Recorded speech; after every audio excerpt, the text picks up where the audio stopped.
पूरे दुनिया में संक्रमण काल चल रहा है, युद्ध के काल चल रहे हैं, लोग मरने मारने पर उतारू हो रहे हैं। आप कह रहे हो समय बहुत सुंदर है। ये बात कुछ हमें जच नहीं रही है। बोले समय माने होता है पदार्थ, समय माने होती है वस्तु। दुनिया की हर वस्तु सुंदर है, फूल तो सुंदर है ही, कांटे भी सुंदर है। ये पदार्थ की सुंदरता की चर्चा तीसरी गाथा में कही, एकत्व सुंदर है। और चौथी गाथा में उस एकत्व की दुर्लभता को बता दिया। वो एकत्व विभक्त भगवान आत्मा अत्यंत दुर्लभ है। इस जीव ने काम भोग बंधन की कथा तो अनंत बार सुनी है, लेकिन पर से विभक्त एकत्व भगवान ज्ञायक आत्मा की चर्चा न इसने कभी सुनी है, न परिचय की है, और न अनुभव में आई है। 4 गाथाएं हो गई। 5वीं गाथा में कह दिया कि जो तुमने नहीं सुना है वही सुनाऊंगा, चिंता मत करो। 5वीं गाथा में प्रतिज्ञा ले ली उस एकत्व विभक्त भगवान आत्मा को बताने की। अब 5वीं गाथा में चूंकि प्रतिज्ञा की थी, तो 6ठी गाथा में उस एकत्व विभक्त भगवान आत्मा को बताना शुरू कर दिया। बोले कैसा है आत्मा? बोले ना अप्रमत्त है न प्रमत्त है, बस एक ज्ञायक भाव है। न विहोदिया पमत्तो, ना अप्रमत्त है न पमत्तो, ना अप्रमत्त है न प्रमत्त है। 6ठे 7वें गुणस्थान में झूलने वाले भावलिंगी संत अपने आप के बारे में ये कह रहे हैं कि ये भगवान आत्मा अप्रमत्त और प्रमत्त नहीं है, मैं प्रमत्त अप्रमत्त नहीं हूं। 7वीं गाथा में ये कह दिया कि दर्शन ज्ञान चारित्र के भेद भी नहीं है। इस तरह 6ठी और 7वीं गाथा में सर्व प्रकार के व्यवहारों का निषेध कर दिया। 6ठी गाथा में पर्याय मात्र से पार कह दिया, और 7वीं गाथा में गुण भेदों से परे कह दिया। जब सब प्रकार के व्यवहारों का निषेध कर दिया गया, तो शिष्य ने कहा कि भैया ये तो जनवाणी में तो कथन है इस तरह के व्यवहार नहीं के कथन। तो 8वीं गाथा में कहते हैं कि अनार्य को अनार्य भाषा के बिना जिस तरह नहीं समझाया जा सकता, उस तरह व्यवहारी जीवों को समझाने के लिए व्यवहार नय का उपदेश जनवाणी में दिया गया है। 8वीं गाथा हो गई। ये तो बहुत स्थूल उदाहरण दिया था 8वीं गाथा में। थोड़े बहुत विषय ख्याल में है कि आप लोगों के? समय सार तो पढ़े हैं ना? कितने लोगों ने पढ़ा है समय सार? थोड़ा बहुत? ओहो, बहुत कम है भाई। चलो कोई बात नहीं, मैं बता रहा हूं, ये थोड़ा बहुत समझ में तो आ रही है बातें। 8वीं गाथा में कह दिया कि अनार्य माने म्लेच्छ को म्लेच्छ भाषा में समझाओगे तो समझ में आएगा, बच्चों को बच्चों की भाषा में कहो तो बात समझ में आएगी। और फिर 9वीं और 10वीं गाथा में सैद्धांतिक उदाहरण देकर के बात कर ली श्रुत केवलियों की। निश्चय से श्रुत केवली किसे कहते हैं? 11वीं गाथा में ये कह दिया कि शुद्ध नहीं ही भूतार्थ है, लेकिन व्यवहार न अभूतार्थ है। यदि तुम भूतार्थ की शरण लोगे तो ही सम्यक दर्शन की प्राप्ति होगी। ये 11वीं गाथा में कह दिया। 12वीं गाथा में परम भाव और अपरम भाव की चर्चा हो गई। और 13वीं गाथा में, वैसे 12वीं गाथा तक समय सार पूरा कर दिया। संक्षेप रुचि वालों के लिए 12 गाथा में समय सार पूरा हो गया। जिन्हें समय सार समझना हो वो संक्षेप में 12 गाथाओं के अंदर समझ ले, वे बात पूरी हो गई। 12वीं गाथा की टीका करते समय एक गाथा उद्धृत की, वो बहुत महत्वपूर्ण गाथा थी कि यदि जिन मत को प्रवर्ताना चाहते हो तो व्यवहार और निश्चय दोनों में से एक को भी मत छोड़ो। व्यवहार के बिना तीर्थ का लोप हो जाएगा और निश्चय के बिना तत्व का लोप हो जाएगा। इस तरह व्यवहार और निश्चय दोनों की अपने अपने स्थान पर उपयोगिता, जो जहां है बस उसकी उस जगह पर उपयोगिता वहां 12वीं गाथा में बता दी। खत्म हो गया समय सार। 13वीं गाथा में आकर चर्चा की उन्होंने, पूरे समय सार की पाठ योजना बतला दी। 13वीं गाथा में अधिकारों का क्रम बता दिया। मूल गाथा में माने यदि आप देखेंगे, जीवा जीवाधिकार कर्ता कर्म के बाद में पुण्य पाप की चर्चा की, पुण्य पाप अधिकार, फिर आश्रव अधिकार लिखा, फिर संवर अधिकार लिखा, फिर संवर के बाद में निर्जरा अधिकार लिखा, फिर बंद अधिकार आया। आश्रव के बाद में बंद नहीं लेकर के निर्जरा के बाद में बंद अधिकार, फिर मोक्ष अधिकार। बोले ये क्या क्रम लिया है? बोले कुंदाचार्य देव के दिमाग में पहले से ही नक्की था और इस बात को उन्होंने 13वीं गाथा में बता दिया था। 14वीं गाथा तो जनागम का सार है। उस 14वीं गाथा में 5 बोलों के माध्यम से, अवध्य स्पष्ट आदि 5 बोलों के माध्यम से भगवान आत्मा का स्वरूप बतलाया है। 15वीं गाथा में उसी के प्रतिपक्ष को बतलाते हुए यह कह दिया कि जो शुद्ध आत्मा को जानता है वो संपूर्ण जिन शासन के रहस्य को प्राप्त करता है। 15 गाथाएं हो गई। 16वीं गाथा बड़ी गजब की थी। 16वीं गाथा को देख करके लोग ऐसा समझते हैं कि ये तो ज्ञानियों के लिए है ये समय सार, और उसकी व्याख्या और टीका करते समय दादा ने इतना स्पष्टीकरण किया कि भाई ज्ञानी के लिए नहीं है, ज्ञानी बनने के लिए है। ये 16वीं गाथा में कही बात। 17 और 18 नंबर की गाथा तो बहुत प्रसिद्ध है। आवाल गोपाल सबको ये भगवान आत्मा निरंतर अनुभव में आ रहा है। ये चर्चा 17वीं 18वीं गाथा में की गई। जीव राजा को जानने की बात कही। धन का अर्थी व्यक्ति जिस तरह से राजा की सेवा करता है, अनुचरण करता है, उसी तरह से सुख प्राप्त करने की इच्छा रखने वालों को जीव राजा को जानना चाहिए। ये 17वीं 18वीं गाथा में चर्चा हुई। 19वीं गाथा में अज्ञानी का लक्षण बतला दिया। अज्ञानी कौन है? मैं कर्म हूं, नौकर्म हूं, या ये सब हमारे हैं। बोले ये मान्यता जब तक रहेगी तब तक अज्ञानी रहेगा। 19वीं गाथा हो गई।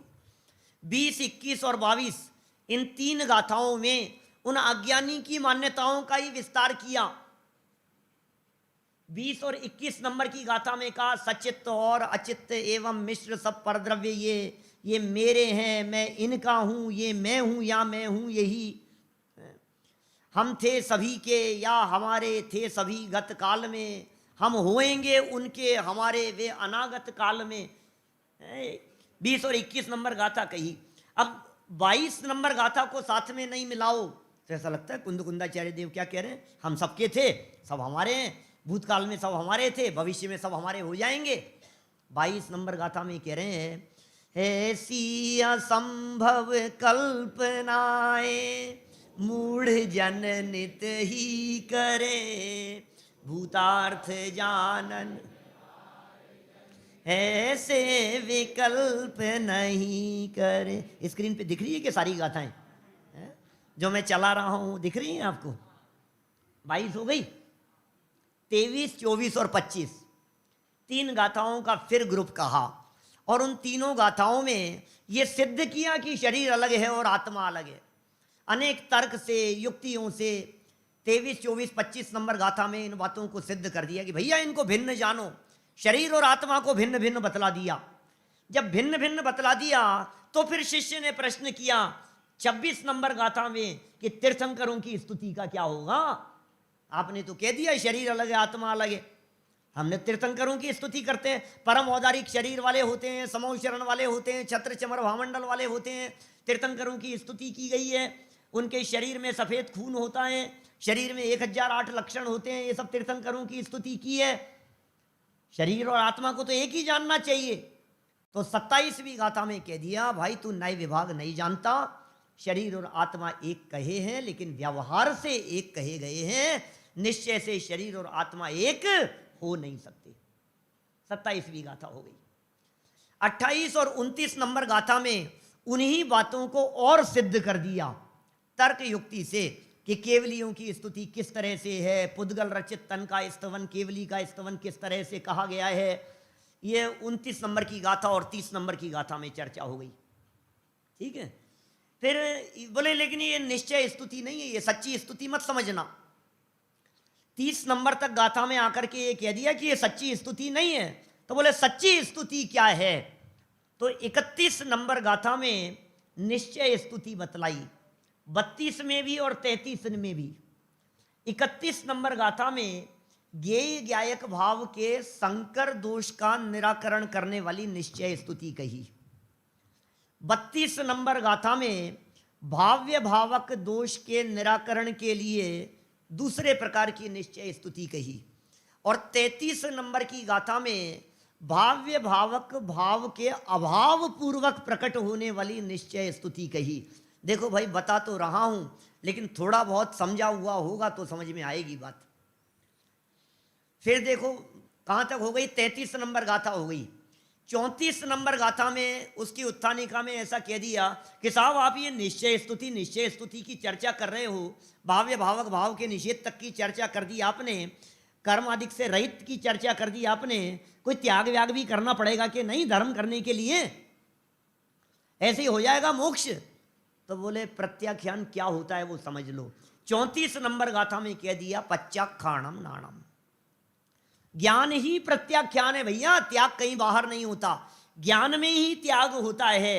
ये 34 नंबर गाथा में बात कह दी। और 35 नंबर गाथा में इसी बात के लिए धोबी का दृष्टांत दे दिया। ध्यान होगा ये तो 35 नंबर गाथा। 36 नंबर गाथा में कह दिया धर्मादि तुम्हारे नहीं है। 37 नंबर गाथा में कह दिया मोहादि तुम्हारे नहीं है, उनसे भेद विज्ञान कराया। और 38 नंबर गाथा में कह दिया कि भाई गजब की गाथा, 38 नंबर गाथा जिनागम की महत्वपूर्ण गाथाओं में से अहम एक को खलु शुद्धो, मैं एक दर्शन ज्ञान मैं नित शुद्ध हूँ रूपी नहीं, ये अन्य सब पर द्रव्य किंचित मात्र भी मेरे नहीं। कौन सी गाथा हो गई? इन 38 गाथाओं में रंग जमाया है, ये पूर्व रंग की गाथाएं कहलाती है। 38 गाथाओं तक चर्चा पूरी हो गई। इसे जयसेनाचार्य देव ने, अमृतचंद्राचार्य देव ने तो पूर्व रंग कहा 38 गाथाओं को, और जयसेनाचार्य देव ने जीव अधिकार कहा, और 39वीं गाथा से लेकर के अजीव अधिकार शुरू किया। और कॉमन कहो तो जीवाधिकार है 68 गाथा तक, 38 पूरी हो गई।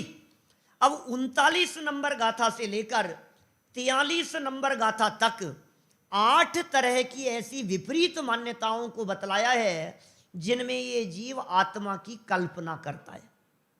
38 से लेकर 43 तक ये आत्माएं, अध्यवसान आत्माएं, मोह आत्माएं, शरीर आत्माएं, नौकर्म आत्माएं, यही आत्मा दिखाई दे रहा है। मैं गुस्सा कर रहा हूं, मुझे राग भाव हो रहा है, यही तो आत्माएं। ऐसे अध्यवसानादि भावों को आत्मा कह करके पुकारा। कहां तक? 38 से लेकर के 43 तक। और 43 नंबर गाथा में ये कह दिया, बोले ये आत्मा है नहीं। 44 और 45 नंबर गाथा में इनके आत्मापन का निषेध कर दिया।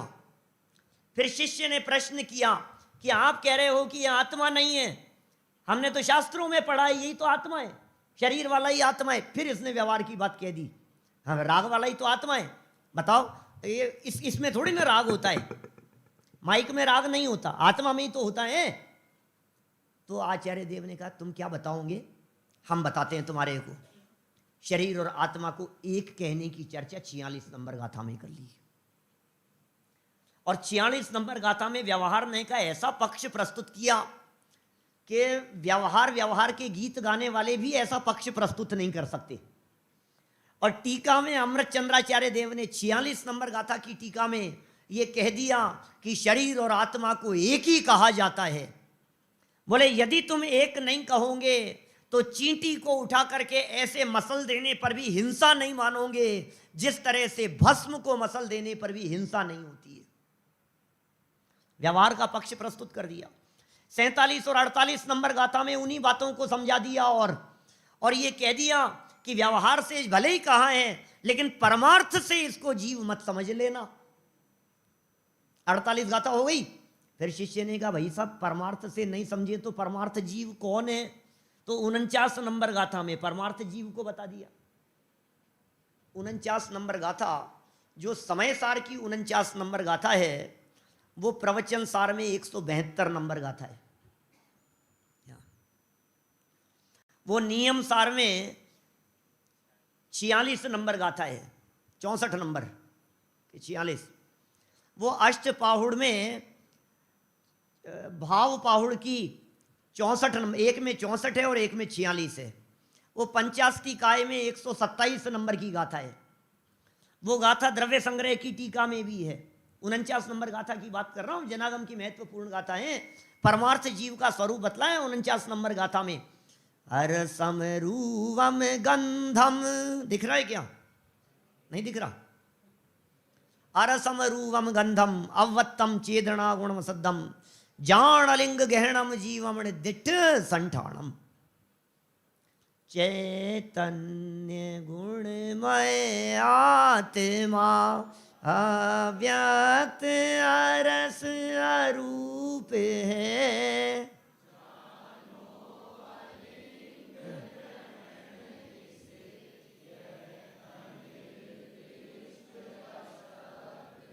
बहुत गजब की गाथा, इतनी सुंदर। मैं समझता हूं इस 49 नंबर की गाथा की टीका अमृत चंद्राचार्य देव ने जितनी बड़ी लिखी है उतनी 415 गाथाओं में से किसी और गाथा की टीका नहीं लिखी भाई विवेक जी। इतनी बड़ी टीका है इसकी, बोलो। और अलग अलग के लिए बोल बतलाए। अरस कैसे है 6 बोल बतलाए, अरूप के लिए 6 बोल बतलाए, अगंध अस्पर्श के लिए 6 बोल बतलाए, अशब्द के लिए 6 बोल बतलाए, फिर अव्यक्त के लिए 6 बोल बतलाए, अनिर्दिष्ट संस्थान के लिए 4 बोल बतलाए, फिर अलिंग ग्रहण का बोल दिया एक ही। प्रवचन सार में अलिंग ग्रहण के लिए 20 बोल दिए, यहाँ एक ही बात कही। फिर इसी तरह से चैतन्य गुण में पना बतलाया।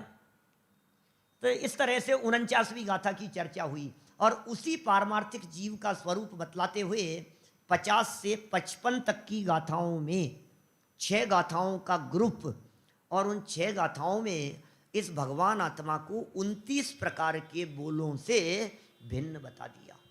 55 गाथाएं हो गई यहाँ तक।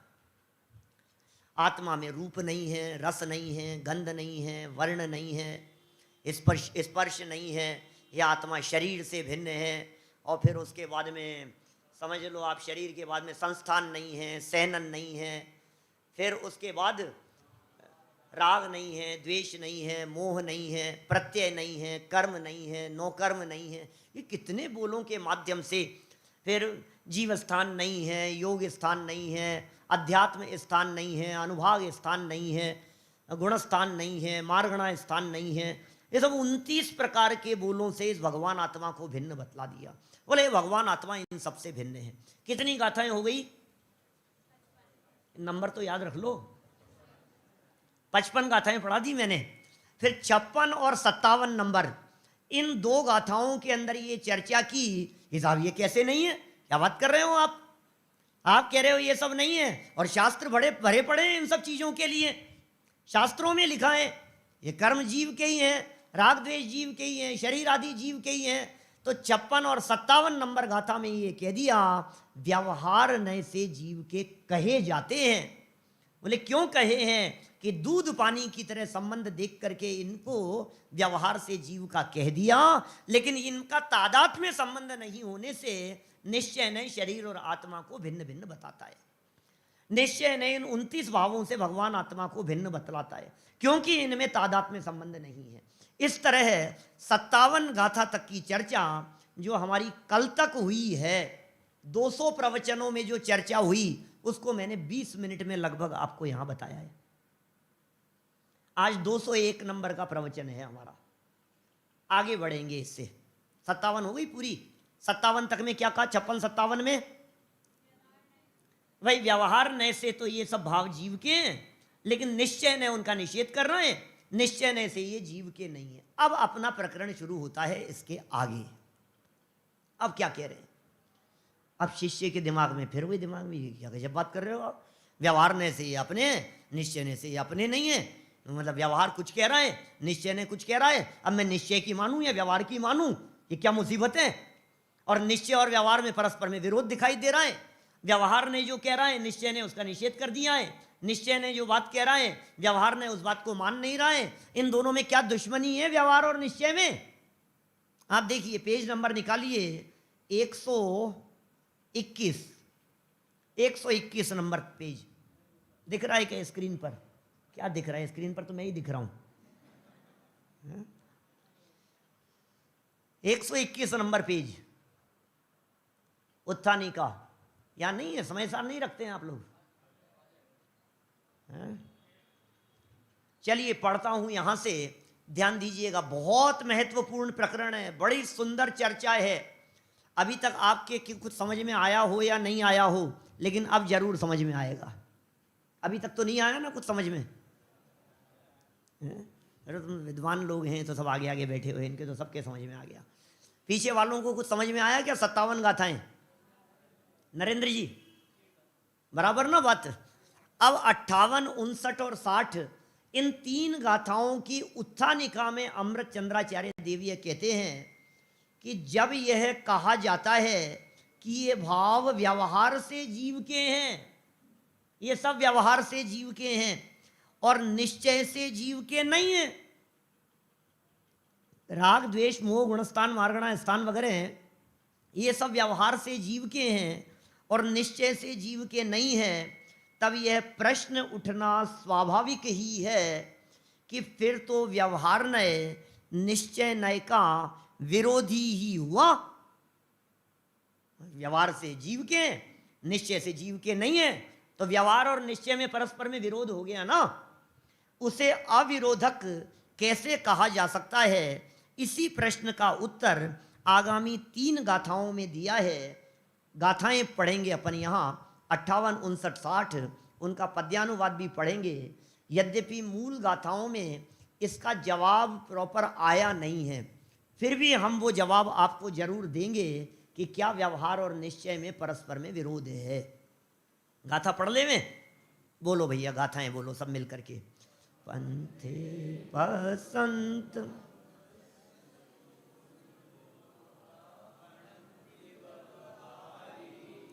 मुसदिए सो पंथो नय पंथो मुसदे कोई तह जीवे कम्माणम णो कम्माणम च पस्सिदुम वर्णम जीवस एस वन्नो जिणे ही व्यवहार दो उतो गंध रस फास रूवा देहो संठान माइया जेय सव्ये व्यवहार सय निश्चय दन्हु ववदि संति। पद्यानुवाद।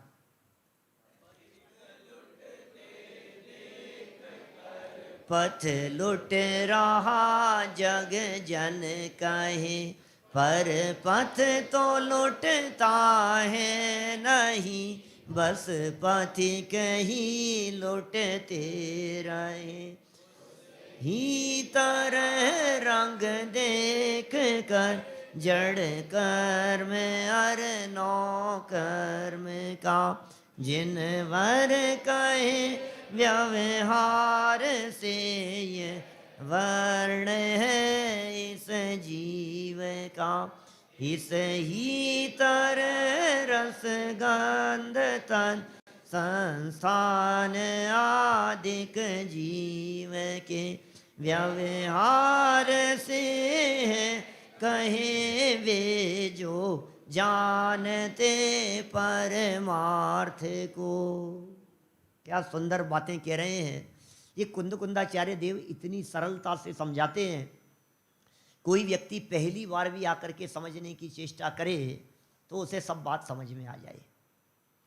व्यवहार और निश्चय में विरोध है या अविरोध, दोनों कथन ये इसकी टीका में आगे चल कर के अमृत चंद्राचार्य देव ये कहने वाले हैं कि सुनो भैया, व्यवहार ने के कथन भी भगवान ने किए। व्यवहार ने झूठा नहीं है, व्यवहार को झूठा नहीं कहा जाता है भाई विवेक। व्यवहार को झूठा नहीं समझना सौरभ जी। व्यवहार को झूठा क्यों नहीं समझना, बोलो क्या जवाब है? सम्यक ज्ञान का अंश है, एक जवाब। और नए चक्र पढ़ाते समय मैंने क्या पढ़ाया था? बोलो भाई मयंक, बोलो भाई। संभव निश्चय का प्रतिपादक है नहीं, और पता नहीं क्या चक्कर है। मैं आज तक अपने जीवन में 100 से ज़्यादा बार ये बात बता चुका प्रवचन सभाओं में, 100 से ज़्यादा बार। और जब जब सभा में बताता हूं, बताने से पहले पूछता हूं, फिर किसी को नहीं आता फिर बताता हूं। क्या अब आज तो मैंने सोचा था कि आज तो जरूर आप लोगों को पता होगा, नहीं। मुझे कितने लोग सुनते हैं? कोई सुनते हैं यहां दिल्ली में? बहुत सारे हैं। आप लोगों को पता नहीं है? तो नए चक्र पढ़ाते समय सुनो, मैं बताता हूँ व्यवहार ने झूठा क्यों नहीं है। पीछे भी कही है, सारी गाथाओं में कही है, 12वीं गाथा तक तो कितनी बार ये प्रकरण आया, उसके बाद में भी कही। व्यवहार ने झूठा नहीं है क्योंकि एक महत्वपूर्ण तर्क ध्यान रखना, व्यवहार ने का कथन करने पर झूठ बोलने का पाप नहीं लगता, इसलिए झूठा नहीं है। क्या कहा भाई साहब, ये कुर्ता किसका है? संजीव जी भाई साहब कुर्ता तो अच्छा लग रहा है, किसका है? निश्चय से कहूँ या व्यवहार से कहूँ, इनको क्या कहूँ? क्या कि भाई सच्ची बात बताऊँ कि झूठी? कहूँगे सच्ची बताओ। तो बोले निश्चय से तो मेरा नहीं है। किसका पहन के आए हो? क्या क्या होगा, क्या कहेंगे बोलो? अब ये जो है, नहीं ये तो व्यवहार तो झूठा होता है, तो मैं तो बोल नहीं सकता, झूठ थोड़ी ना बोलूँगा मैं प्रवचन की गद्दी पे बैठ करके, तो क्या करें?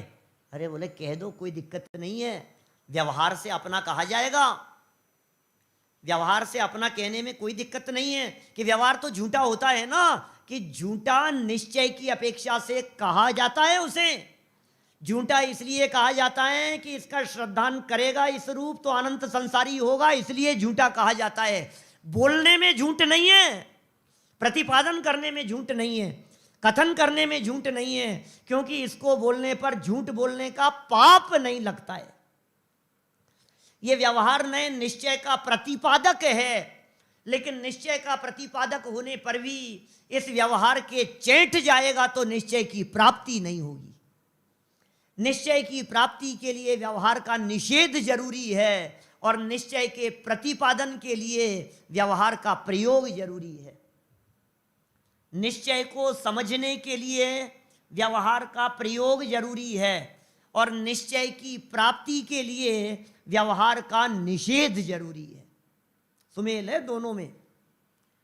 व्यवहार ने शरीर और आत्मा को एक कहता है, निश्चय ने कहता है अलग अलग है। व्यवहार ने भेद करके देखता है, निश्चय ने कहता है अभेद है। व्यवहार ने संयोगों का कथन करता है, निश्चय ने कहता है असंयोगी है। व्यवहार ने कहता है राग द्वेष शरीर आदि तुम्हारे हैं, निश्चय ने कहता है तुम्हारे नहीं है। व्यवहार ने कहता है कि तुम अशुद्ध हो, संसारी हो, निश्चय ने कहता है कि ऐसा नहीं है। जो जो व्यवहार ने कहता है, निश्चय ने उनका निषेध कर देता है। हमें दोनों में झगड़ा दिखाई देता है। विरोधी हैं कि नहीं? दोनों के काम एक दूसरे के विरोधी दिखाई दे रहे हैं या नहीं? लेकिन उसके बावजूद भी जिनवाणी ये कह रही है कि इनमें विरोध तो है, इनके स्वरूप में तो विरोध है, लेकिन मोक्ष मार्ग प्रकाशक करने में ये विरोधी नहीं है एक दूसरे के। दोनों ही मोक्ष मार्ग का प्रकाशन करते हैं। एक व्यवहार मार्ग का प्रकाशन करता है, एक निश्चय मार्ग का प्रकाशन करता है, लेकिन व्यवहार और निश्चय ये दो मोक्ष मार्ग नहीं है। मोक्ष मार्ग तो 248 नंबर पेज पे लिखा टोडरमल जी साहब ने। मोक्ष मार्ग दो नहीं है, उनका निरूपण दो प्रकार से है। तो व्यवहार अपनी दृष्टि से निरूपण करता है, निश्चय अपनी दृष्टि से निरूपण करता है। कि सब बातें तो एक दूसरे की अलग अलग दिख रही है। व्यवहार की बातें अलग दिख रही है, निश्चय की बातें अलग दिख रही है। इनमें विरोध है या नहीं है? इनमें तो 36 का आंकड़ा दिख रहा है हमारे को। एक का मुंह पूर्व में, एक का पश्चिम में है। व्यवहार यदि पूर्व की बात करता है तो निश्चय पश्चिम में देख रहा है। मतलब बात तो सही कह रहे हो, एक पूर्व में देख रहा है, एक पश्चिम में देख रहा है, लेकिन दुश्मनी नहीं है। क्या कहना चाहते हो? एक पूर्व में देख रहा है, एक पश्चिम में देख रहा है, इनमें 36 का आंकड़ा दिख रहा है, इनमें दुश्मनी नहीं दिख रही है आपको कि नहीं दिख रही है? क्योंकि दो दुश्मनों के भी मुंह विपरीत दिशा में होते हैं, और दो मित्रों के मुंह भी विपरीत दिशा में होते हैं। इन दोनों में परस्पर मित्रता है, व्यवहार और निश्चय नय में। नहीं समझ में आई बात? दो दुश्मन एक दूसरे के विपरीत चलते हैं, और दो मित्र जब खड़े रह करके बात कर रहे होते हैं तो उनका मुंह भी आमने सामने होता है, एक का पूर्व में और एक का पश्चिम में। व्यवहार और निश्चय के मुंह अलग अलग हैं, लेकिन एक दूसरे के पूरक हैं। विरोध नहीं है व्यवहार और निश्चय नय में, ये एक दूसरे के पूरक हैं। इसके लिए एक छोटा सा उदाहरण देकर के मैं बात करता हूँ, वो तो सुना ही होगा, निश्चित ही आप लोगों ने सुना होना ही चाहिए। दो भाई साथ में मिलकर के व्यापार करते हैं, ये भी नहीं सुना? दो भाई साथ में मिलकर के व्यापार करते हैं। एक भाई माल खरीद करके लाता है, माने दुकान को भरता है, माल खरीदता है, जगह जगह जाता है, माल खरीदता है। और दूसरा भाई दुकान पर बैठ करके माल बेचता है। दोनों में दुश्मनी है या नहीं? एक माल खरीद रहा है, एक माल बेच रहा है। एक दुकान भर रहा है, दूसरा दुकान खाली कर रहा है। क्या आपस में झगड़ते होंगे? वो माल ला करके दुकान में भरने वाला भाई ये कहता होगा, यार ये क्या तरीका है, अभी कल तो लाया था मैं, तूने खाली भी कर दिया।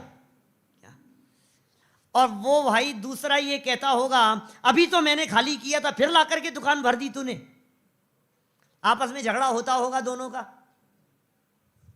या दोनों भाई मिलकर के ये सोचते हैं कि ये दुकान भरने और खाली करने की प्रक्रिया जितनी जल्दी और जितनी ज्यादा संपन्न हो उतना ही अच्छा है। एक दूसरे के विरोधी हैं या पूरक हैं? यदि वो माल लाएगा नहीं तो ये बेचेगा किसे? और यदि ये बेचेगा नहीं तो वो माल लाएगा क्यों? और यदि वो माल लाए और ये बेचे नहीं तो भी व्यापार नहीं चलेगा। और ये बेच देवे और वो लाए नहीं तो भी व्यापार नहीं चलेगा। माने दुकान भरी भी जाएगी और खाली भी की जाएगी, तभी ये एक दूसरे के पूरक कहलाएंगे। व्यवहार और निश्चय का भी इसी तरह का स्वरूप है। यहां तो फिर हमारे को विरोधी जैसे नहीं दिखते। एक स्टेप और आगे बढ़ करके यदि बात की जाए, इसी उदाहरण को एक स्टेप आगे बढ़ाऊं, दुकान पर बैठकर माल बेचने वाला जो भाई है, वो जब दुकान पर बैठकर माल बेचता है तो आने वाले लोगों को बिना लिखा पढ़ी के उधार माल बेच देता है। बाद में जाने के बाद में नोट कर लेता होगा, साइन वाइन नहीं कराता उनसे। देवता जैसा दिखता है, ये उधार माल बेच रहा है। और दूसरे भाई की ड्यूटी है वसूली की। तो जो उधार माल बेचता है वो तो हमें देवता जैसा दिखता है, और जब वो वसूली करने के लिए दरवाजे पे आके खड़ा होता है वो राक्षस जैसे आ जाता है मांगने के लिए। इसका भाई देखो कितना अच्छा है, कभी पैसे ही नहीं मांगता हमारे से। कैसा लगता है भाई साहब आपको? वो तो लग रहा है आपको देवता, और ये लग रहा है आपको राक्षस जैसा लग रहा है, दुश्मन जैसा लग रहा है, जल्लाद जैसा लग रहा है। जब देखो तब माथे पर आकर के मांगने के लिए खड़ा हो जाता है। भाई मैं आपसे पूछता हूं, क्या ये दोनों एक दूसरे के विरोधी हैं? बिल्कुल विरोधी नहीं है। अपना अपना काम ईमानदारी से निभाते हैं। व्यवहार अपना काम ईमानदारी से करता है और निश्चय ने अपना काम ईमानदारी से करता है। वो उधार बेच रहा है ये उसका काम है, और वो वसूल करने के लिए जा रहा है ये उसका काम है। उसने उधार दिया ही इसलिए था कि भाई वसूल कर लाएगा। यदि उसे ये पता होता कि वसूली नहीं होगी तो उधार देता। व्यवहार ने निश्चय का प्रतिपादन किया ही इसलिए था कि उसे पता था कि निश्चय मेरा निषेध कर देगा। शुद्ध तत्व की उपलब्धि के लिए व्यवहार का निषेध जरूरी है। ये सारे जनागम में इसी तरह के निश्चय व्यवहार के कथन मिलेंगे आपको। कदम कदम पर निश्चय व्यवहार के माध्यम से वस्तु स्वरूप को समझाया जाता है। व्यवहार ने अपना पक्ष प्रस्तुत करता है, निश्चय ने अपना पक्ष प्रस्तुत करता है। परमार्थ कथन तो कुछ और है। ये बातें इन गाथाओं के अंदर कही गई है। फिर जनवाणी में व्यवहार की चर्चा की क्यों गई है जब निषेध करने योग्य है? तो कि भाई संयोग का ज्ञान कराने के लिए, भाई व्यवहार का ज्ञान कराने के लिए, भाई अहिंसात्मक आचरण के लिए, भाई सदाचार की सिद्धि के लिए, भाई तुम्हें मर्यादा में लाने के लिए ये व्यवहार ने के कथन किए हैं। लेकिन अटक मत जाना, ये अटकने के स्थान नहीं है। इसलिए निश्चय ने आगे बढ़ करके बात करता है। देखिए 3 गाथाएं अपन ने यहाँ पढ़ी है। बहुत ही सरल गाथाएं हैं और बहुत सरलता से कुंदकुंदाचार्य देव इन बातों को बता रहे हैं। पथिक लुटते देख कर, पथिक पथिक राहगीर, रास्ते में चलने वाले, सड़क पर चलने वाले व्यक्ति, वे पथिक कहलाते हैं। लुट गए, कहीं किसी जगह पर, तो क्या कह दिया जाता है, अरे बाजार लुट गया, जौहरी बाजार लुट गया। आपको पता है बाजार लुट गया कि बाजार में विचरण करने वाले जो राहगीर थे, रास्ते में चलने वाले, सड़क पर चलने वाले जो पथिक थे, वे लुट गए। कितना सरल उदाहरण दे रहे हैं भाई। पथ तो लुटता है नहीं, लुटते तो पथिक हैं, और कथन ये किया जाता है कि लुट गया, बाजार लुट गया। किसी जगह पर समझ लो आप, जैसे ये है ना जगह ईसरी से लेकर के मधुबन तक जाने के लिए, रात को नहीं जाना, क्या नहीं, यहाँ आवागमन नहीं, यहाँ क्या होता है, गाड़ियाँ लुट जाती है, ये बाजार ये तो लुट जाती है, यहाँ तो लूट मार होती ही रहती है। तो ऐसा कहा जाता है, बाजार के लिए ऐसे कथन कर दिए जाते हैं। अरे भाई साहब वो तो बहुत खतरनाक जगह है, वहाँ तो वो लुट जाते हैं उस जगह पर। तो जगह लुट रही है कि व्यक्ति लुट रहा है, व्यक्ति, और कहा जाता है बाजार लुट गया। और आचार्य कुंद कुंद स्वामी ये कह रहे हैं, पर पथ तो लुटता है नहीं, बस पथिक ही लुटते रहे। सरल उदाहरण से कह दिया। बस इसी तरह से रंग देखकर कर्म का, नौकर्म का, जड़ कर्मों का, इन सब का रंग देखकर जिनवर कहें, कुंद कुंदाचार्य देव क्या कह रहे हैं, ये व्यवहार नय का कथन कोई सड़क चलते व्यक्तियों का नहीं है, ये व्यवहार नय का कथन भी भगवान का किया हुआ है। ये तीन लोग के नाथ ही व्यवहार नय का कथन कर रहे हैं। जिनवर कहें व्यवहार से यह वर्ण है बस जीव का, कह दो कोई दिक्कत नहीं। व्यवहार नय के कथन करने में तुम्हें क्या प्रॉब्लम है। जिनेन्द्र भगवान ने इस वर्ण को जीव का कहा है। 60 नंबर गाथा। इस ही तरह रस गंध, जैसे वर्णादिक को जीव का कह दिया, तीर्थंकर आदि के वर्ण की चर्चा कर ली, रंग रूप आदि की चर्चा कर ली, उनके सौंदर्य की चर्चा कर ली, संस्थान की चर्चा कर ली, वज्र विषम नाराज सैनन समचतुर संस्थान की चर्चा कर ली। इसी तरह से रस गंध तन संस्थान आदि भी जीव के कहे हैं, व्यवहार से कहे जाते हैं। कौन कहते हैं? जो परमार्थ को जानते हैं। ये बड़ी गजब की गाथा है।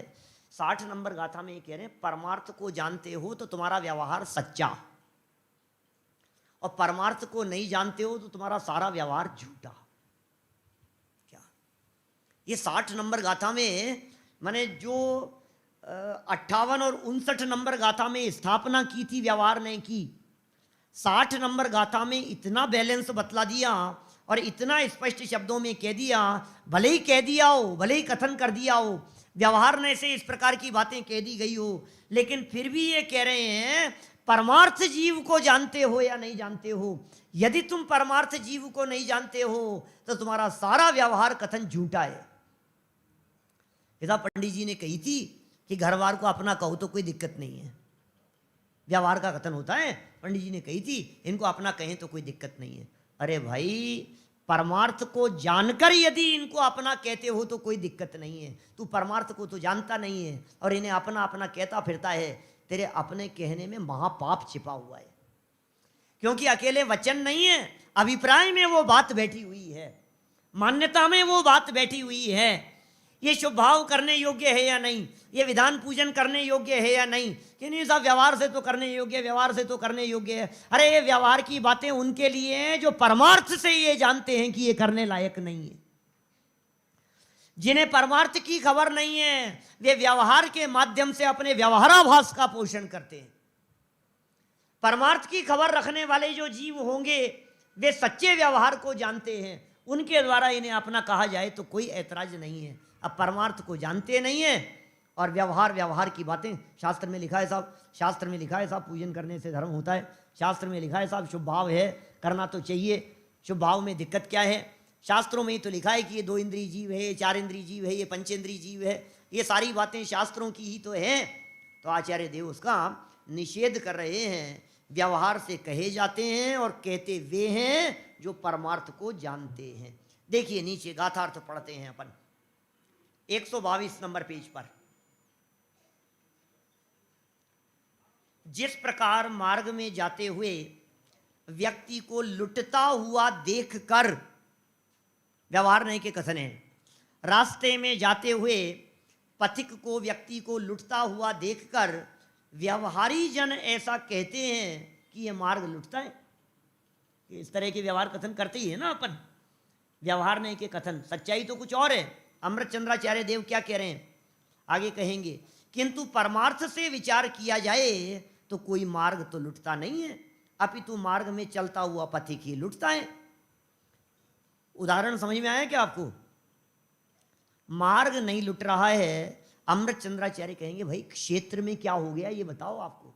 जमीन लुट गई तो जमीन तो ज्यों की त्यों है। दुकान लुट गई, आप कह रहे हो दुकान लुटी है कि दुकान का माल लुटा है? लुटा क्या था बताओ? अरे भाई साहब जौहरी बाजार की 3 दुकानें लुट गई। आपके यहां कौन सा बाजार है? छोटा बाजार, बड़ा बाजार? बड़ा बाजार लुट गया। अरे बड़े बाजार में 4 दुकानें लुट गई। बड़े बाजार में 4 दुकानें लुट गई। हमने जाकर के देखा कि दुकान तो वहीं थी। दुकान नहीं, दुकान का माल लुट गया। तो दुकान का माल लुट जाने पर दुकान लुट गई ऐसा कथन किया जाता है, और ऐसा कथन करना व्यवहार है। ट्रेन में सफर करते समय वीर सागर जी भाई साहब, वीर सागर जी भाई साहब, भाई साहब आ जाओ आ जाओ। हाँ बहुत जगह है साइड में आपके आने के लिए। बस बात पूरी करता हूँ मैं, 2-3 मिनट में अपनी बात को पूरी करता हूँ, 2-4 मिनट में। भाई साहब क्या कह रहे हैं एक बात गहराई से समझ लेना। ये जो व्यवहार नहीं के कथन होते हैं, कहा जाता है कुछ और होता है कुछ और। ये व्यवहार का स्वरूप ही इसी तरह का है। कहेंगे कुछ और होगा कुछ और, बोलेंगे कुछ और समझना कुछ और। ऐसे कथन कितने होते हैं। 4 साल के बच्चे के कपड़े, बच्चा 6 साल का हो गया, उन्होंने कहा कपड़े छोटे हो गए। कपड़े छोटे हुए कि नहीं? आप लोगों के कपड़े छोटे हुए कि नहीं? कभी कपड़े छोटे नहीं हुए कभी? हाँ कपड़े कभी छोटे नहीं होते, लेकिन कहा क्या जाता है कपड़े छोटे हो गए। वस्तु स्थिति तो यही है कि हम बड़े हो गए, सच्चाई तो यही है कि हम बड़े हो गए, लेकिन कहा यह जाता है कि कपड़े छोटे हो गए।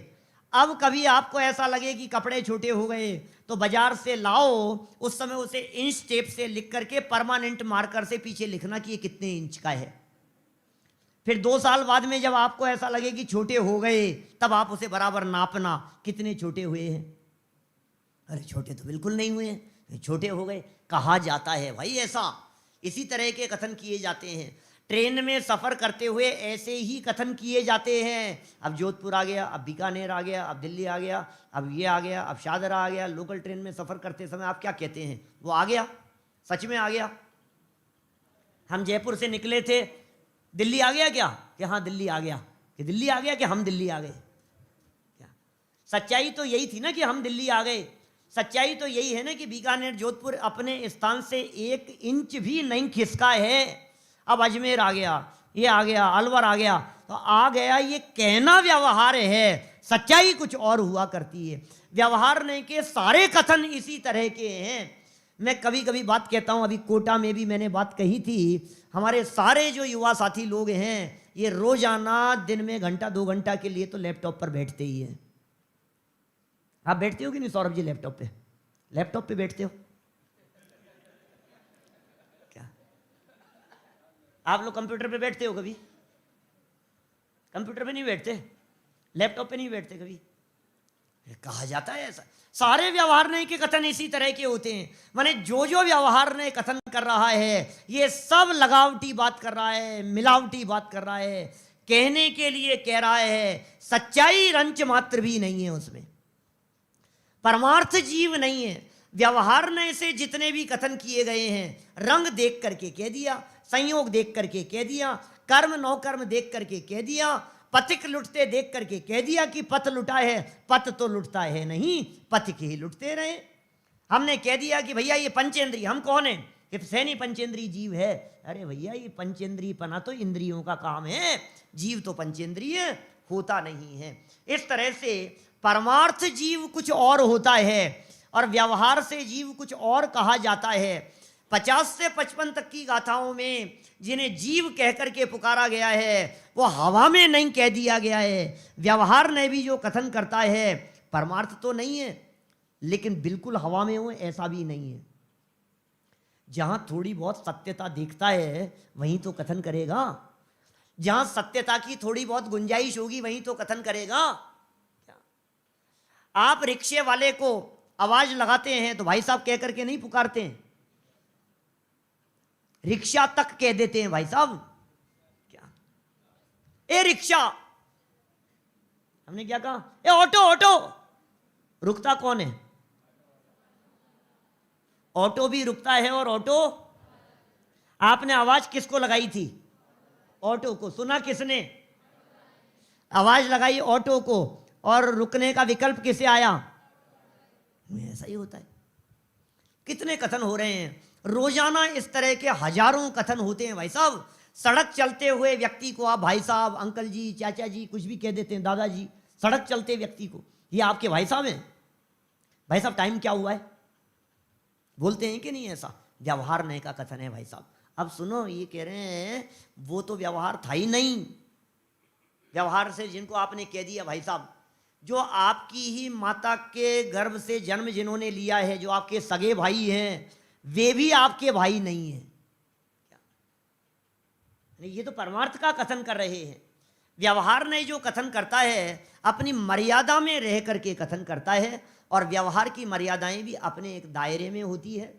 जिन्हें हम भाई साहब कह करके पुकार रहे हैं, सड़क चलते व्यक्ति को उसे भाई साहब भी कहा है तो किसी विवक्षा से कहा है। आप उन्हें भाई साहब कह रहे हैं, आप उन्हें अंकल नहीं कह रहे हैं। किसको भाई साहब कहना, किसको अंकल कहना? वज्रसेन जी साहब बोलो, अपने विवेक पर निर्भर करती है कि नहीं ये बात? सड़क चलते हुए किसी को कह बेटा इधर आना, आपने उसको बच्चा कह दिया। किसी को भाई साहब कह दिया, किसी को दादाजी कह दिया, किसी को चाचा कह दिया। आपने ये जो कथन किए हैं, ये कुछ ना कुछ उनमें लक्षण देख करके ही बात कही होगी। जो आपकी भाई की उम्र के हैं उन्हें आप भाई कह करके पुकार रहे हैं, जो अंकल की उम्र के हैं उन्हें आप अंकल कह करके पुकार रहे हैं। ये सर्वथा झूठ नहीं है, ये अपेक्षा कही गई है। व्यवहार ने कुछ भी कथन कर देता हो ऐसा नहीं चलता है। यदि आप कुछ भी कथन कर देवें तो ऐसा नहीं हो सकता है। सड़क पर चलते हुए किसी भाई साहब से ये कह करके पुकारें, आंटी टाइम क्या हुआ है? क्या होगा बोलो मयंक जी? वीर सागर जी भाई साहब, सड़क चलते किसी पुरुष से हमने यदि ये पूछ लिया कि बहन जी टाइम बता देना, जूते पड़ेंगे भाई साहब। क्या और क्या होगा कि नहीं मैं तो व्यवहार से कह रहा था कि व्यवहार भी लागू नहीं होता। क्या माने व्यवहार की भी अपनी मर्यादाएं हैं। तो व्यवहार भी कहां लागू होता है कि व्यवहार से देख करके ये तन का संयोग देखा तो इसे जीव कह दिया गया। जड़ शरीर पड़ा हुआ हो तो उसे कोई व्यवहार से भी जीव नहीं कहता। इस तरह व्यवहार और निश्चय ने के सुमेल की कुछ अद्भुत बातें हैं जो यहाँ इन गाथाओं में कही है। कल इनकी टीका पढ़ते हुए बात को पूरी करेंगे, इनके संबंधों की चर्चा भी करेंगे। अभी की बात को यहीं विराम देते हैं।